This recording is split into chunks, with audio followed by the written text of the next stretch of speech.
এই মুহূর্তে ভারতীয় স্টেট ব্যাংকের সকল গ্রাহকদের জন্য উঠে এসেছে একটা বিশাল খারাপ খবর। যদি আপনার কাছে ভারতীয় স্টেট ব্যাংকের বই থেকে থাকে, চাहे সেটি সেভিংস হোক, কারেন্ট হোক, জনধন যোজনার অ্যাকাউন্ট বা জিরো ব্যালেন্সের হোক না কেন, তাহলে কিন্তু জানা আপনার জন্য একান্ত প্রয়োজন। নতুবা আপনার অজান্তেই আপনি ঘোর একটি বড় বিপদে পড়তে পারেন, যার ফলে আপনার অজান্তেই স্টেট ব্যাংক থেকে টাকা হয়ে যেতে পারে গায়েব, হয়ে যেতে পারেন আপনি নিঃস্ব।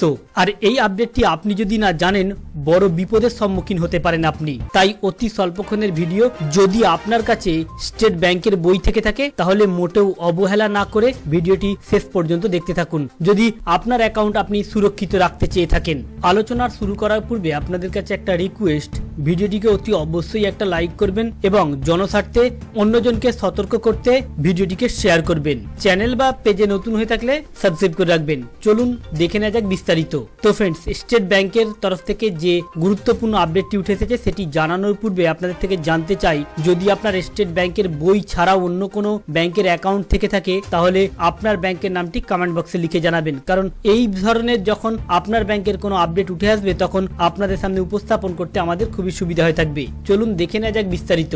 2014 সালের পর থেকে প্রত্যেকটি গ্রাম স্তরের মানুষের কাছে রয়েছে এখন ব্যাংকের অ্যাকাউন্ট। তবে ভারতবর্ষের সর্ববৃহৎ স্টেট ব্যাংক হওয়ার কারণে এবং সরকারের আওতাধীন হওয়ার কারণে সাধারণ মানুষ অন্যান্য ব্যাংকের তুলনায় ভারতীয় স্টেট ব্যাংকে একটু বেশি পছন্দ করেন, কারণ এই মুহূর্তে প্রতিটি ক্ষেত্রেই ব্যাংকের অ্যাকাউন্টের প্রয়োজন হচ্ছে। চাहे সরকারি যোজনা বলুন বা অন্যান্য ক্ষেত্রে বলুন, স্টুডেন্ট বলুন বা কর্মজীবন বলুন, প্রতিটি ক্ষেত্রেই ব্যাংকের প্রয়োজন হচ্ছে। ডিজিটাল ভারত হওয়ার পর থেকে বেড়েছে অনলাইন ট্রানজেকশন, আরো সহজ মাধ্যম হয়ে উঠেছে।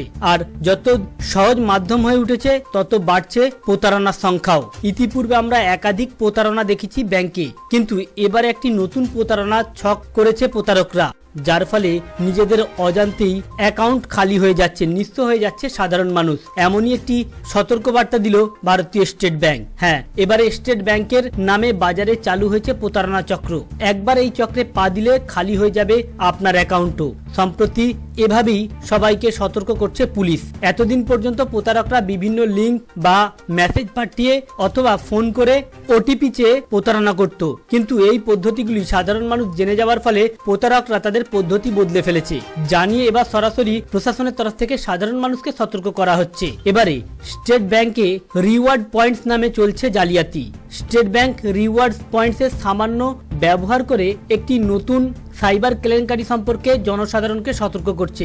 বিগত 2 মাসে প্রচুর সংখ্যক মানুষ এই প্রতারণার শিকার হয়েছে। এই প্রতারণা সম্পর্কে যদি আপনি না জেনে থাকেন তাহলে আগামী দিনে আপনিও হতে পারেন এই প্রতারণার শিকার। সাধারণ মানুষকে লোভ দেখে জালিয়াতি করছে, মূলত রিওয়ার্ড পয়েন্টের লোভ দেখে গ্রাহকদের পাঠানো এমড করা লিঙ্কগুলিতে ক্লিক করার নির্দেশ দেওয়া হচ্ছে প্রতারকদের তরফ থেকে, যা স্টেট ব্যাংকের অফিসিয়াল পোর্টালের নকল করা ওয়েবসাইটে নিয়ে যায়। একবার এই জাল সাইটগুলিতে ব্যাংকিং বিবরণ লিখলেই স্ক্যামাররা সম্ভাব্য পরিচয় চুরি করে জালিয়াতির কাজে ব্যবহার করছে। অর্থাৎ ভারতীয় স্টেট ব্যাংকের ওয়েবসাইট রয়েছে, যারা মূলত অনলাইন ট্রানজেকশন করেন বা নেট ব্যাংকিং করেন তারা জানবেন যে ভারতীয় স্টেট ব্যাংকের যে ওয়েবসাইট রয়েছে সেম টু সেম এমনই একটি প্রতারকরা ওয়েবসাইট করেছে এবং রিওয়ার্ড পয়েন্টের লোভ দেখে, যেখানে লোভ দেখানো হচ্ছে পুজোর সময় কম খরচে আপনি কেনাকাটা করতে পারবেন, পুজোর সময় কম দামে মোবাইল কিনতে পারবেন কার্ড ব্যবহার করে ইত্যাদি, ক্রেডিট কার্ড বা ডেবিট কার্ডের লিঙ্ক দিয়ে সেখানে প্রতারকরা তাদের ফর্মটি পূরণ করে নিচ্ছে স্টেট ব্যাংকের নকল ওয়েবসাইটে। আর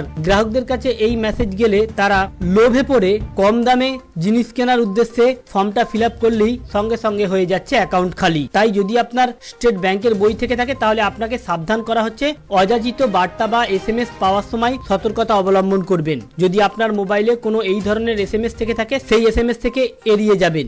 সন্দেহজনক মেসেজ বা লিঙ্কগুলিতে ক্লিক করা থেকে এড়িয়ে চলুন এবং অনলাইন অ্যাকাউন্টের জন্য শক্তিশালী পাসওয়ার্ড দিন, নতুবা পরে সমস্যায় পড়তে পারেন। সাধারণ সাইবার স্ক্যামার সম্পর্কে নিজেকে এবং অন্যজনকে জানান। ব্যক্তিগত তথ্যের জন্য অপ্রত্যাশিত অফার অনুরোধ দেখলে যাচাই করুন, সেখানে হঠাৎ লিঙ্কে ক্লিক করে ফর্ম ফিল আপ করবেন না। যদি করেন তাহলে আগামী দিনে ঘোর সমস্যায় পড়তে পারেন।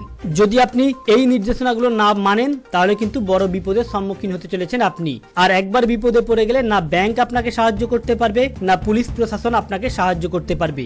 আপনার অ্যাকাউন্ট সুরক্ষিত রাখার জন্য আপনার নিজেরই সতর্কতা অবলম্বন করা অত্যন্ত প্রয়োজন। তো ফ্রেন্ডস, এই ছিল আজকের আপডেট। যদি আপনার ব্যাংকের বই থেকে থাকে স্টেট ব্যাংকের, তাহলে আপনি সতর্ক থাকুন বড় বিপদ থেকে বাঁচার জন্য। Thank you friends, thank you for watching.